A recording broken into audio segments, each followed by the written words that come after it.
Hello, everybody, and welcome to Taking Control, the ADHD podcast on rashpixel.fm. I'm Pete Wright, and I am here, as always, with Nikki Kinzer. Hello, Nikki Kinzer. Hello, everyone. Hello, Pete Wright. How are you? I don't have a fever this week. No fever? I don't have a fever this week. Your eyes look a little bit more clear, so that's good. You're not in a daze like you were last week. Definitely, it was hard won last week. But then I immediately went to Las Vegas, which was... Could be good or bad. It was like having a fever. Yeah, like having a fever. That's okay. I made it. And now I'm back, and I am thrilled for our conversation today. We're talking about inattentive ADHD. It's been a long time since we've talked about... have we ever talked specifically about inattentive? I don't even know if that's true. No, and I think that was why this abundance of requests all of a sudden at the same time came through about this topic. The people have a right to know, Nikki. It's time. It's time for us to talk about this. Yeah. Yes, it is. But before we get started, head over to Take Control ADHD. You can get to know us a little bit better and listen to the show right there on the website, or subscribe to the mailing list, and we'll send you an email each time a new episode goes live. You can connect with us on Twitter or Facebook at Take Control ADHD. And, you know, if we have done something in the last, believe it or not, 8 years that we have been doing this show, that has connected with you somehow, some shape or another, and you feel the gift of generosity welling up inside of you, you could always head over to patreon.com/theADHDpodcast, and you could throw us a buck or a couple of bucks there each month. You can sign up as a supporter. You'll get access to the weekly live stream of this very show, where we record the show live and broadcast it to our Facebook private group of supporters. It's a great way to get early access to the show and see the real show, the raw show, the unedited show. That's right. The Pete hacking all over his keyboard show. Yes. You could see that. That's the show you could see every week. So we really appreciate it. It's a great way to pay it forward and help support the growth and continued development of this show. And so to our Patreon supporters now, tip of the hat. Thank you so much for helping us out. That's right. Thank you. That's right. We do have a couple of quick announcements. The first, accountability groups are open for spring. Nikki, did you know? Did you? I did know, because I'm putting them together. You're involved. So I'm involved, yes. And so just a quick announcement that enrollment is open. I have two groups right now that I'm looking to fill. One is Mondays and the other one is on Wednesdays. And so you can check that out on the website. And I'm sure that Pete will also put the show notes, like a link of how to enroll in the show notes as well. But yeah, they are open. Let's see, they're going to start the week of April 23rd, and the deadline to enroll is Tuesday, April 17th. So we want to make sure that if you are interested in joining a small group, to enroll before then. And I keep them small. So the groups are only 5 people each. So if you are interested in this, come, hurry up, enroll. That's it. Your list, or your name on the list. Link in the show notes. And I think, everything we've heard about these accountability groups from people who are part of them is that they're great. That it's a whole different kind of coaching. Great. They're fun. Yeah. It's connection. It's and this is set up where we are setting goals for the week, and we're talking about challenges, and then we're setting new goals for the next week, and so people are getting stuff done and they're seeing progress. Love it. Only other announcement is next week we've got a slight change of schedule due to spring break. It is spring break here, at least. It's different everywhere. It seems like it's different now all over the country. And so I say now, I don't know. I haven't been tracking spring break. There should be a spring break tracker. But for us, it is coming next week. And so due to my travel schedule, we're going to be recording the show on Tuesday next week. That is Tuesday the what? Tuesday the 27th. Tuesday the 27th. So if you're watching this and you generally join in for the live stream, Tuesday the 27th, same time, 10 o'clock Pacific, we would love to have you here. Friday, we will not be here. So there you go. All right. Let's do the show, Nikki, shall we? We have a guest. I'm so excited about this. We have a guest, as we've been saying and talking about for a number of weeks now. The good Dr. Doug Herr is back with us from Nashville. Hi, Doug. Hi. What are we talking about? No. Yeah.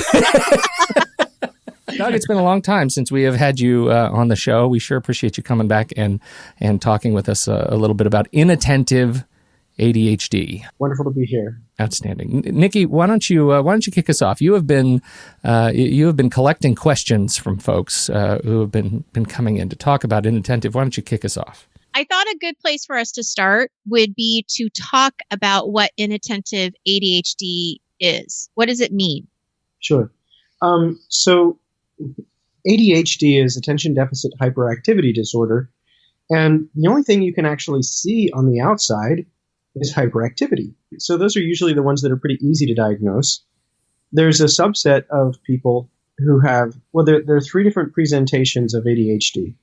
One of them is hyperactivity, impulsivity disorder is predominant. Another one is inattentive is predominant. And the third one is combined.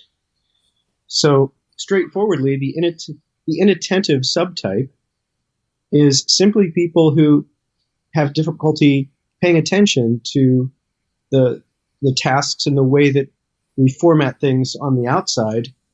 They just don't have to move around a lot about it. So you don't necessarily see it manifesting on the outside in the same ways. You might feel like they're ignoring you or something like that, but you might not realize this is ADHD manifesting in this particular person. Well, all that moving around that you normally see in hyperactivity is going on inside. Correct. That's a great way to see it. And I didn't see anything on this recently, but my tendency is to believe that for a lot of ADHD kids, as time goes on and they go into adulthood, it can have a progression that looks more and more inattentive as time goes on. So whereas the hyperactivity might calm down, the inattentive piece may or may not. That's really interesting because that would indicate, you start getting this sense that, they're ADHD, they've grown out of their ADHD. Right. You have heard this before. Right. And that's not necessarily what we're saying here. What we're saying here is, ADHD can change. And sometimes people can control what's on the outside better than others. I had one friend who's had real trouble paying attention in school, and his mom just said, well, make sure you look like you're paying attention. So he would sit there and stare at the teacher, and they'd feel great. And he had no clue what was going on. So. Mm-hmm, mm-hmm. Well, and from the research I've done, that's one of the reasons too why young girls and women actually are misdiagnosed, is because many times they don't have the hyperactivity. So I can totally see a little girl, or a young woman in a college, setting where it looks like she's paying attention, but she's way off on another land. Absolutely. Yeah. Absolutely. I do tend to think more of boys. I think ADHD is more prevalent in boys. Boys just have more genetic weaknesses in general than females do because we only have one X chromosome to work with, and all y'all have two. So, hear that, boys? Women have two. If one of those X chromosomes has a weakness, the other might carry the day. And that redundancy can really, make the female of the species more stable and healthy than the males. So, of course, I knew that all along. Goes to you. Terrific. I know, this right? Is just this great. Is great. I love this show so far. It's all just really about Nikki. And the women out there. Girl power. Girl power. Right. That's on. Oh, well, okay. So I'm curious to know, because, I have gotten a lot of comments about inattentive ADD. So it's definitely something that people want to understand more. What would you say are some of the symptoms of someone that has inattentive ADD or however you would want it? Would you say ADD at that point, or would you still say inattentive ADHD? Like, what's kind of a medical stance on that? We just call it inattentive ADHD. Mm-hmm. So it's attention deficit hyperactivity disorder, inattentive type. Inattentive type. Okay. Yeah. So now we all have all the jargon figured out. They're basically saying it's the same thing showing up different ways. So I really liked one thing I read. By the way, if you guys are not familiar with attitude.com, instead of ATT, it's ADD, attitude. And I see you nodding your head, Nikki. I really great. like lots of good stuff on there. And an interest-based nervous system, I thought was really a fascinating way to look at what is ADHD. I was just going through the symptoms. They say it different ways. Like, it often has difficulty sustaining attention. This is from the perspective of someone on the outside. I mean, as Pete pointed out, right? I mean, there's a lot going on in there. You might be paying attention really deftly to a lot of things that have nothing to do with stuff on the outside. Often fails to give close attention to details or makes careless mistakes. This one I really have problems with, because careless to me is imputing a motive, right? Or a lack of motive, a lack of, and I'm like, no, that really irks me because it's not not caring. And this is the definition, right? This is our definition. It appears to be careless mistakes on the outside. I get that. I just think it's unfortunate to language it that way. It's an inattentive mistake. It has nothing to do with the person not caring. That's a good point. It's really important that we understand that we, from the inside, look at our intentions and our motives, and people on the outside look at our behavior. You can't judge someone's intentions from the behavior you see. And I think especially someone who has ADHD.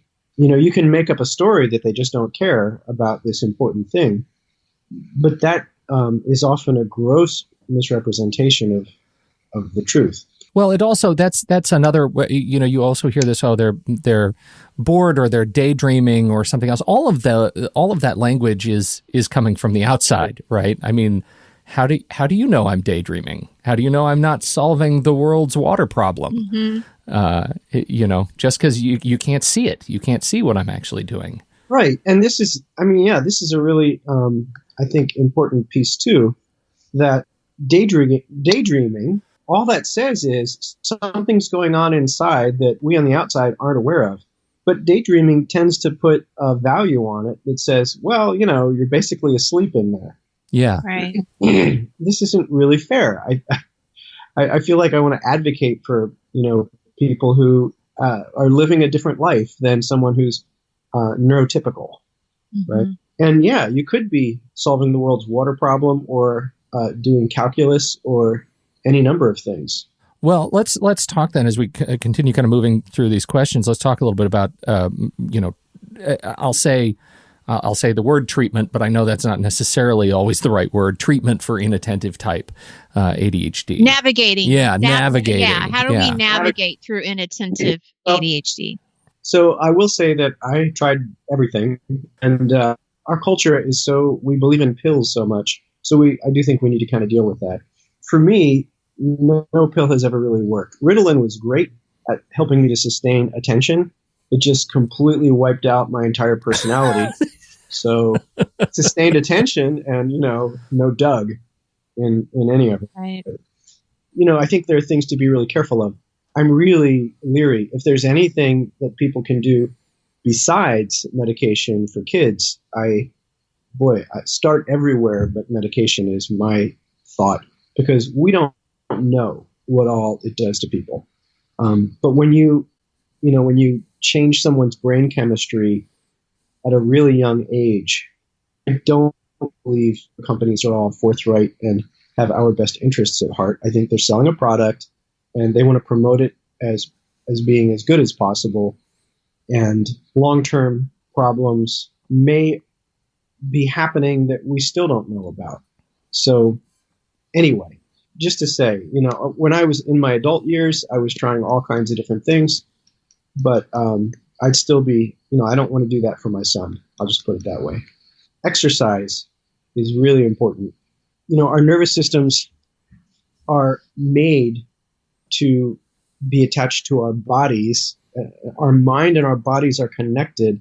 The more that we have lots of physical activity and movement, I think the better our minds work. Exercise isn't just some sort of optional thing that healthy people need to do, but we all just need to do some exercise.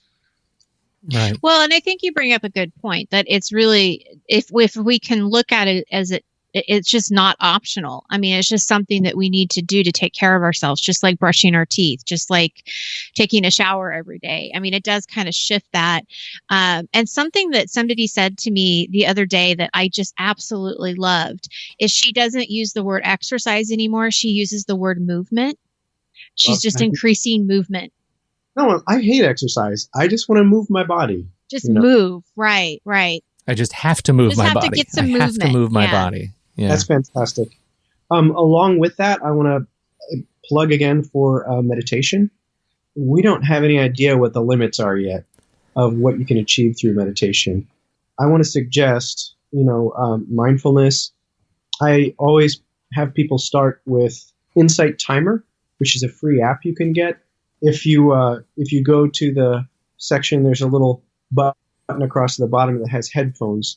And what that is a bunch of lectures and guided meditations. Tara Brach, if you put in her name, just Tara, the first thing that comes up is Vipassana. And it's just a great place to begin learning about what is meditation, how does it work.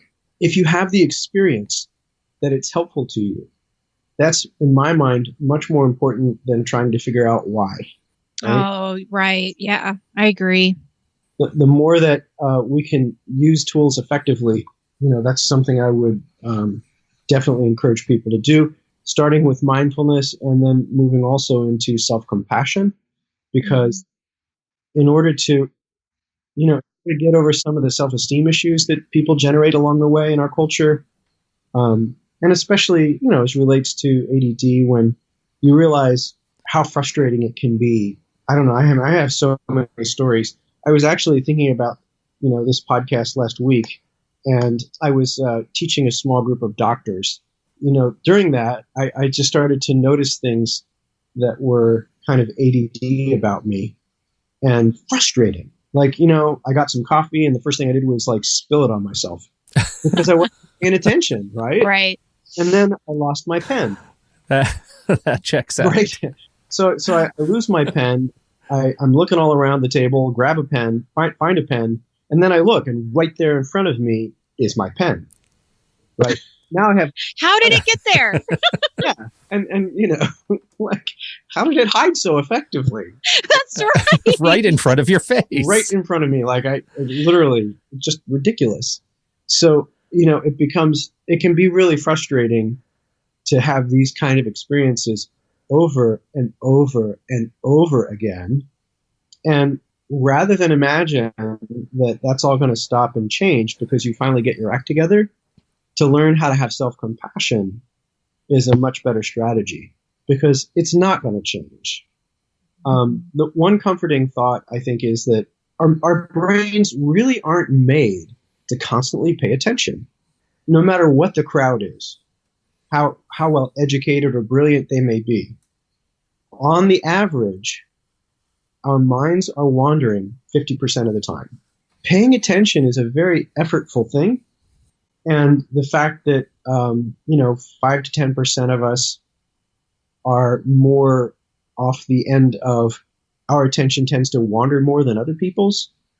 I don't like the idea of pathologizing us. I just think it's important to remember we're not the only ones. People's minds are wandering all the time. It's high caloric activity, right? There's a high calorie burn to focus. Like your brain weighs about 3% of your body weight, and it uses 20 to 25% of the calories. And if it can take that task of focusing and drop it down into the lower parts of the brain, now it's much more efficient. But if you have to focus, if you're, and I'm pointing to this medial prefrontal cortex because that's where it happens. When you're focusing really intensely, it is massively expensive in terms of calories. Mm-hmm. Yeah, that's one of it's the experience, right? When I find I have to work hard to focus, to attend to some subject matter, to learn something new, to work on a project at the cost of not working on something else for a client. Like I find myself, even when I'm standing here at my desk or sitting at a table, I find myself exhausted at the end of the experience. I am just physically exhausted. And I think that's what you're saying, Mental work is in fact work. I work with clients all the time about not, being kinder to yourself, giving yourself grace. And what would you say to your best friend if this happened to them? Or, you wouldn't say the same things to your daughter or your son or your husband or spouse, and so giving yourself that same kind of grace and acceptance that this is just, it happens and that's okay. And you move on. And I love how you said before, you don't have to ask the why. You just you keep going forward, and I think that's a big part of it, of accepting that and then being able to move forward with these tools and not feeling bad about it. I like these notions more than the notion of treatment, because the truth is everybody needs to exercise, and just because it helps your attentional capacity, that doesn't mean that it's a treatment per se, like you have a disease.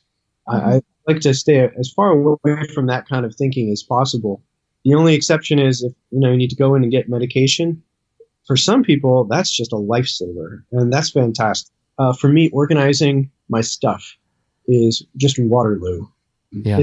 It's not fun at all, and I used to work so hard. Here's an embarrassing moment, just to fold laundry.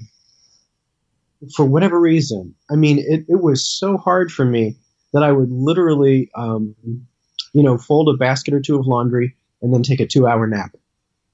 It was just that hard. It's that hard. Well, that actually gets into one of the questions that we had, which is, when you have inattentive, how do you muster that motivation to actually get things done? Not even just, like you say, the little things like folding laundry, which in your brain seem like very, very big things. Doing the dishes.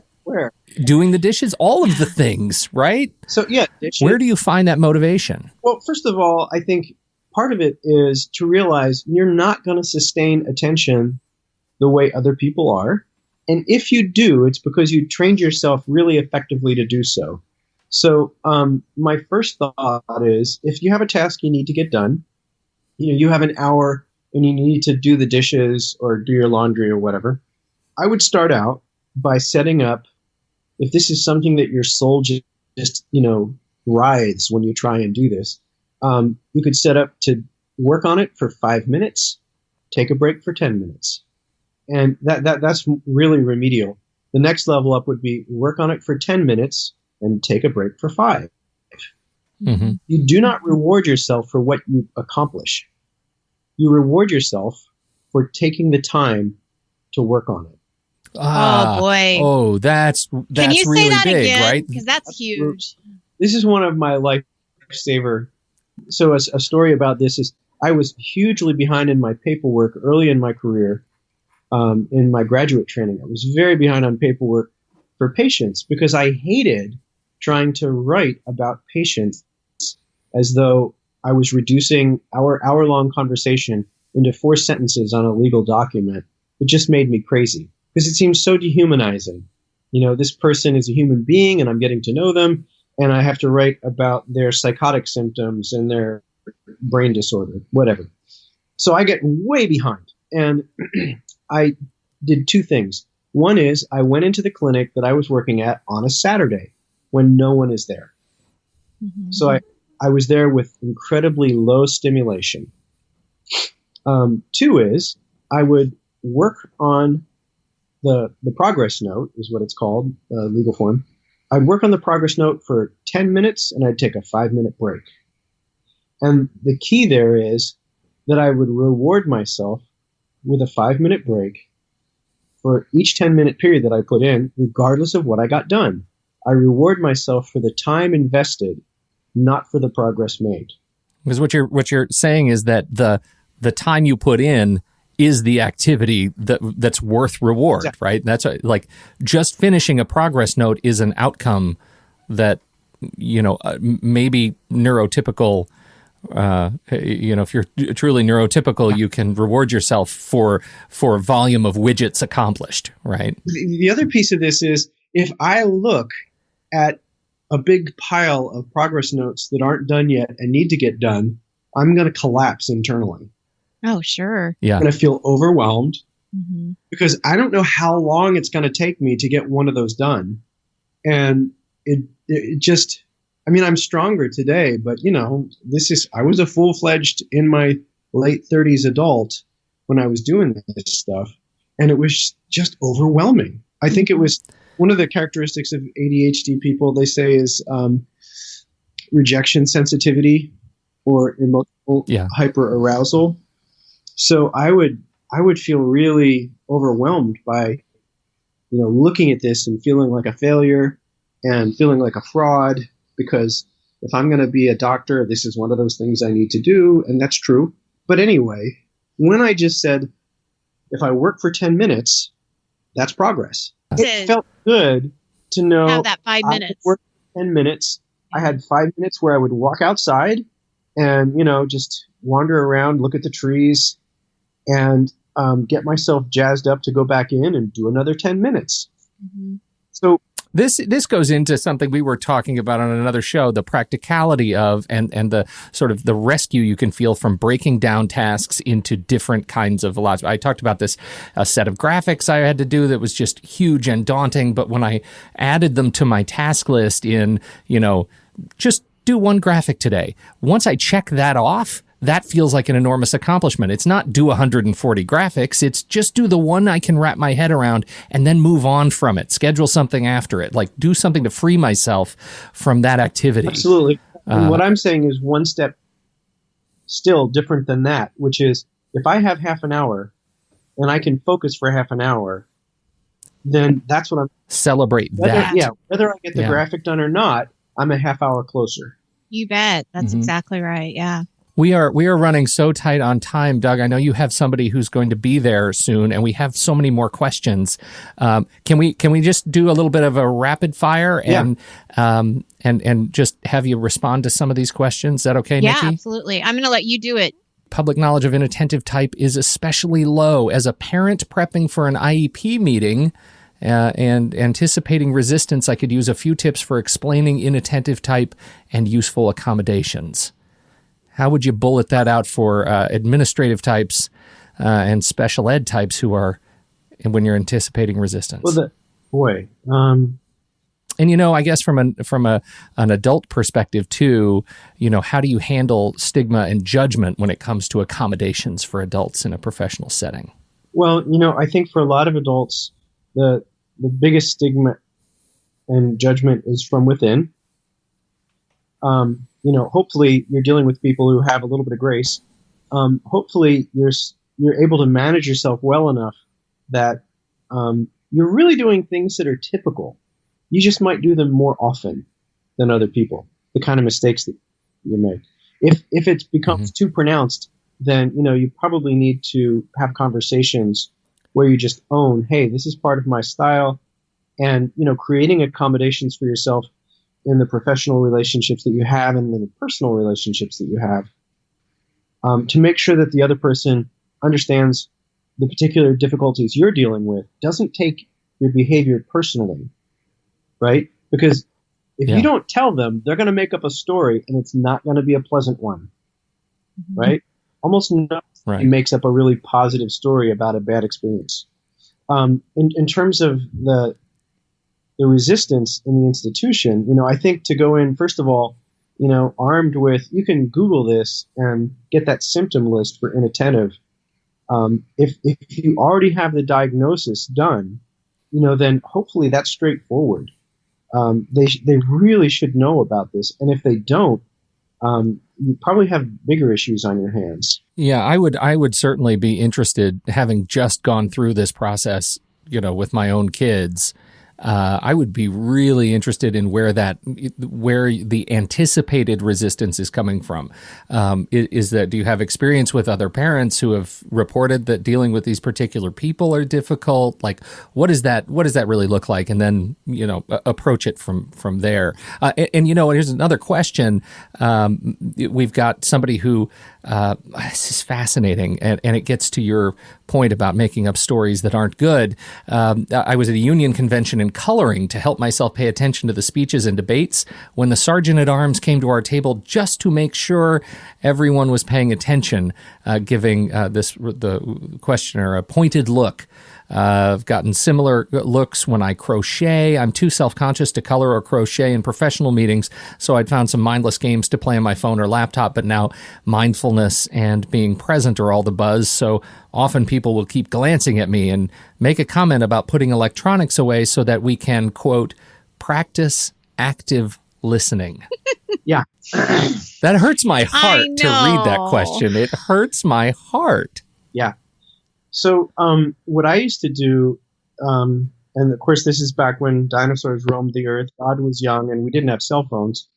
I remember those days. Yeah, I would go ahead. I would call myself an interactive learner, and basically I would say a lot of things out loud that were on topic, or that would try and keep me on topic. So I'd try and make it into a conversation instead of a dialogue or a monologue. Phones are massively addictive, and for someone with ADHD, I feel like that is really kind of a seduction problem. So I'd say go back to the doodling. But the other thing is, if someone's going to come along and be judgmental, I think you have to just trust yourself and shine them on at some level, because you have to do what you do to take care of you and bring as much attentional capacity to the situation that you can. And at the same time, not try and look like everybody else when you know that's not going to work for you. If you can have a conversation with that person before or after, or maybe just take them aside for a moment. If this, I think it's difficult to have that kind of conversation in public. Be as present as possible for this process. Thanks for your concern. Mm-hmm. Mm-hmm. And there are going to be people who just don't understand. And to remember, look, their judgments reveal their limitations, not mine. Absolutely. Right. And don't put your energy towards that, because it just doesn't matter. It doesn't matter. It doesn't, as much as you can, just keep focusing on how you can focus, what you need to do, and not worry about them. Well, and, sometimes you do need to tell them, because, maybe their judgments are their business, but if they have to make decisions about your participation, Mm-hmm. they're going to exclude you because they feel like you're not interested. I think to say, "Hey, I'm very interested," so it's a judgment call. That's a good point. That's a very good point. And maybe you're, in an ideal world, hopefully we're educating that person that maybe they won't make that judgment again. I don't know, but that's what I would hope, is that now that it's if somebody is courageous enough to say that to them and say, hey, this is what I need to do, maybe they'll second guess, how they approach the next person they see doing that. You never know.